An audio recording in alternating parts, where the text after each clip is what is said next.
오늘 본문 말씀입니다. 마가복음 14장 43절부터 50절까지 말씀입니다. 말씀하실 때에 곧 12 중에 하나인 유다가 왔는데 대제사장들과 서기관들과 장로들에게 파송된 무리가 검과 몽치를 가지고 그와 함께 하였더라. 예수를 파는 자가 이미 그들과 군호를 짜 가로되 내가 입맞추는 자가 그이니 그를 잡아 단단히 끌어가라 하였는지라. 이에 와서 곧 예수께 나아와 랍비여 하고 입을 맞추니 저희가 예수께 손을 대어 잡거늘 곁에 섰는 자 중에 한 사람이 검을 빼어 대제사장의 종을 쳐 그 귀를 떨어뜨리니라.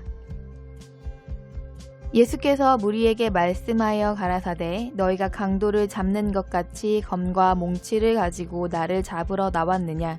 내가 날마다 너희와 함께 성전에 있어서 가르쳤으되 너희가 나를 잡지 아니하였도다. 그러나 이는 성경을 이루려 함이니라 하시더라. 제자들이 다 예수를 버리고 도망하니라. 아멘.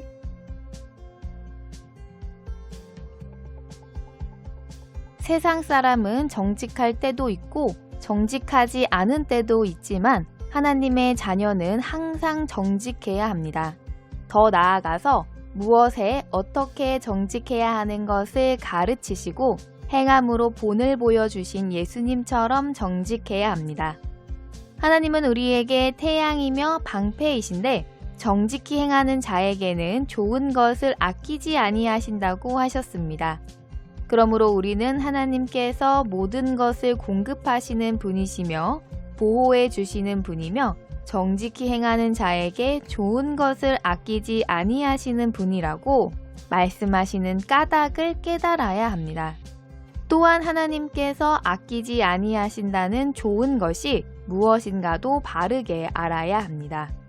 우리는 보통 좋은 것이라고 하면 돈이나 명예, 육신의 즐거움이나 행복과 같은 것을 먼저 생각하기 마련입니다.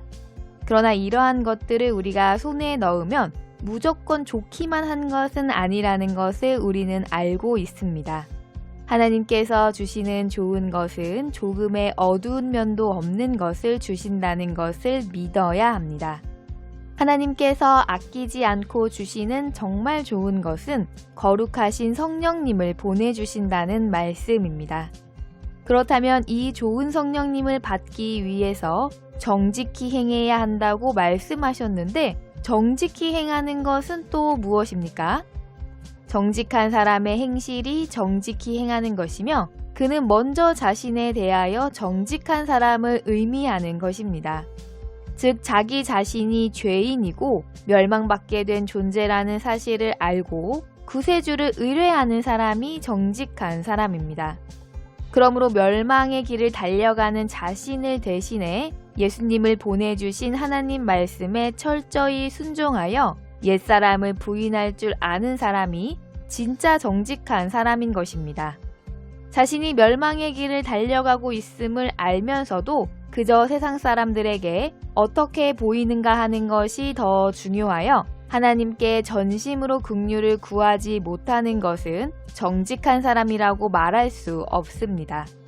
우리가 하나님 보시기에 정직하게 자신의 죄를 자백하고 은혜를 구할 때 하나님께서는 우리에게 좋은 것, 즉 성령을 허락하여 주시어서 십자가가 우리에게 왜 필요한지, 십자가는 우리에게 어떤 의미인지, 십자가를 어떻게 질 수 있는지를 더욱 온전하게 알게 하시고 감당하게 하시는 은혜를 주시는 것입니다. 그러므로 우리가 예수를 믿는다고 말하면서도 자기를 위해서, 자기의 육신의 안녕과 평안을 위해서, 육신의 성공을 위해서 혹은 교회라는 공동체를 통해 섬김을 받고 사랑을 받고 대접을 받기 위해서 하나님을 믿는 사람으로 자신을 포장해서 보이더라도 하나님께서는 사람의 마음을 감찰하심으로 절대로 성령을 부어주시지 않으실 것입니다. 오늘 본문에는 가룟 유다가 등장합니다. 그러나 유다가 어떠한 행적을 남겼는지 알기만 하는 것은 의미가 없습니다. 우리는 모두 유다처럼 얼마나 하나님 앞에 부정직하게 행하고 있는가를 깨달아 자신의 죄를 하나님 앞에 정직하게 자복하고 죄에서 돌아설 때 우리는 유다와 같은 결과를 맞이하지 않게 될 것입니다. 본문은 유다가 예수님을 은 30의 대제사장들에게 팔아넘기는 장면입니다. 유다는 예수님을 붙잡으러 갈 때에 로마인이 유대인의 얼굴을 잘 구별하지 못하므로 그들과 먼저 군호를 짭니다. 그래서 자신이 입을 맞추고 인사를 하는 이가 예수라는 사실을 알려주고 로마 군인은 유다의 신호에 맞추어 예수님을 잡는 것입니다. 이 사건 속에 유다는 가룟 유다 하나뿐이 아니라는 것을 우리는 깨달을 수 있어야 합니다. 우리도 순간순간 유다와 같은 행실을 하고 있다는 것을 우리는 알아야 합니다. 그래서 성령의 9가지 열매에서는 절제가 포함되어져 있는 것입니다. 우리가 유다와 같은 죄를 범하고 싶을 때 절제함으로 인하여서 나 자신을 지킬 수 있기 때문입니다. 유다는 돈계를 맡아 관리했던 재정 담당이었습니다. 그래서 본인이 담당한 돈계에서 도적질을 하곤 했습니다. 공동체의 돈계에서 도적질을 하는 유다의 모습으로 미루어 보아 유다는 물질에 대한 절제심이 부족했다고 생각해 볼 수 있습니다. 그래서 예수님이 왕이 되시기를 바랐으나 본인의 기대와는 달리 예수님은 십자가의 죽음을 말씀하셨습니다. 이때 유다는 자신의 물질적인 탐욕을 채워주시지 않는 예수님께 화풀이를 하기 위해 대제사장을 찾아가 예수님을 겨우 은 30에 팔아 그들의 손으로 예수님을 죽여버리게 만들었던 것입니다. 유다와 같은 범죄를 한 사람 중에 유명한 사람이 바로 다윗 왕입니다. 다윗에게는 우리야라는 너무나도 충직한 부하 장수가 있었습니다. 그러나 다윗은 그의 아내였던 밧세바가 탐이나 그녀를 취하고 하나님 앞에 범죄합니다. 그리고 그 죄를 덮기 위해서 전쟁에 나간 우리야를 전쟁에서 데려와 집으로 보내려고 했지만 너무나 충직했던 우리야는 집으로 가지 않고 왕궁 문 앞에서 잠을 자고 전쟁터로 돌아가려고 했습니다. 결국 다윗은 자기 죄를 덮을 수 없게 되었음을 알게 되자 차라리 우리야를 죽여버리고자 합니다. 그러나 충직한 부하를 자기 손으로는 죽일 수 없었기에 요압 장군에게 편지를 보내서 우리야를 적군의 손에 처참하게 죽게 만들어 불명예까지 안겨주었던 것입니다. 유다와 다윗처럼 자기 자신을 의롭게 포장하기 위해서 제3자의 손을 빌어 나의 죄를 드러나게 만드는 이를 죽여버리는 이러한 죄악은 우리의 삶에서 다양하게 실행되고 있다는 것을 우리는 알고 있습니다.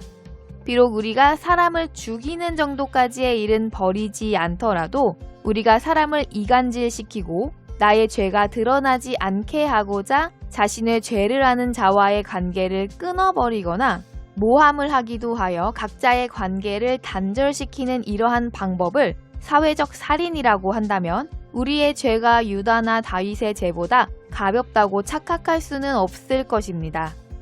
우리가 나의 약점이나 나의 잘못 혹은 실수까지도 감추려고 애를 쓸 때 우리는 너무나도 쉽게 사단의 계략에 휘말려 들어가게 되어지는 것입니다. 내가 하나님 앞에 범죄한 것을 감추고 나의 즐거움, 나의 명성, 나의 세상적인 만족을 계속해서 누리고자 한다면 우리는 마귀의 간교한 꼬임에 넘어가 정신없이 유다와 같은 다윗과 같은 범죄를 저지르게 되어질 것입니다.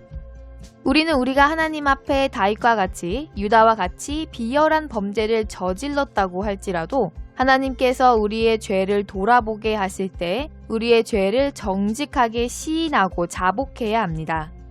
유다가 예수를 팔고 난 후 하나님께서 유다에게 자신의 죄를 돌아보게 하셨을 때 유다는 자신이 죄 없는 자를 팔았다는 것을 알게 되었습니다. 그는 자신이 받은 은 30을 들고 대제사장들에게 찾아가지만 대제사장들은 그 죄를 유다에게 받으라고 합니다. 그때 유다는 하나님 앞에 정직하게 자신의 죄를 자복하여 회개하는 것을 선택하는 것이 아니라 자살을 택하였습니다. 하나님 앞에 스스로를 죄인으로 고백할 수 없었기에 그는 끝끝내 멸망의 길에서 돌아서지 못했습니다. 그러나 다윗은 달랐습니다. 나단 선지자가 다윗을 찾아와서 다윗의 죄를 지적했습니다. 다윗은 하나님께서 자신의 죄를 돌아보게 하셨던 그 순간 어떠한 핑계도 대지 않고 자신의 죄를 자복하고 회개합니다. 다윗은 유다보다 잃을 것이 더 많은 왕의 자리에 있었던 사람이었습니다. 그럼에도 불구하고 조금의 망설임도 없이 하나님 앞에 죄를 자복하고 정직하게 행동하였습니다. 그래서 유다와 다윗은 똑같이 비열하고 간교한 죄를 짓고도 육신의 결말이 달랐던 것입니다. 우리는 우리 자신이 하나님 앞에서 또한 세상에서 그럴듯하고 대단히 존경받고 부러움을 받을 만한 존재로 보이려고 노력하면 노력할수록 범죄에 범죄를 거듭할 수밖에 없는 것입니다. 우리는 애초에 멸망이 확정되어진 존재들이기 때문입니다. 마치 유다가 애초에 돈 상자에서 돈을 훔치지 않았더라면 예수를 팔아넘기는 죄까지는 범하지 않았을 것과 마찬가지며 다윗이 밧세바를 탐하지 않았더라면 우리아를 적의 손에 치욕의 죽음을 맞게 하지 않았을 것과 마찬가지입니다. 우리는 멸망받을 존재이므로 절대적으로 십자가의 생명의 은혜가 필요한 존재임에도 불구하고 하나님 앞에 정직하게 행하지 못하고 끝까지 세상에서 괜찮은 사람으로 보이고자 한다면 우리의 결말은 결국 예수님을 다시 한번 십자가에 못 박아 나의 인생에서 예수님을 제거해버리는 길을 선택하게 되어질 것입니다. 우리는 성경을 통해서 이러한 죄악의 패턴을 발견하고 죄의 성질을 배워야 합니다. 그리고 그 죄악을 나는 범하지 않는다고 생각하는 어리석은 착각에서 깨어나야 합니다. 오직 하나님 말씀 앞에 자신을 엄격하게 돌아보아 얼마나 거짓된 행동으로 하나님을 속일 수 있다고 생각하고 있었는지 발견하여 냉정하게 버려야 합니다. 하나님은 자신의 죄를 정직하게 자복한 다윗을 사랑하셨습니다. 하나님은 정직하게 행하는 자를 사랑한다고 하셨지 조금도 죄를 짓지 않는 자를 사랑한다고 말씀하지 않으셨습니다.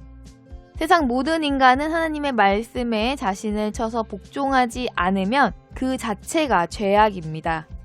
구세주 예수만이 우리의 구원이심을 다시 한번 마음에 새겨 더욱더 하나님 말씀 안에서 정직하게 행하시는 하나님의 자녀들이 다 되시기를 바라며 주 예수님의 이름으로 축복합니다.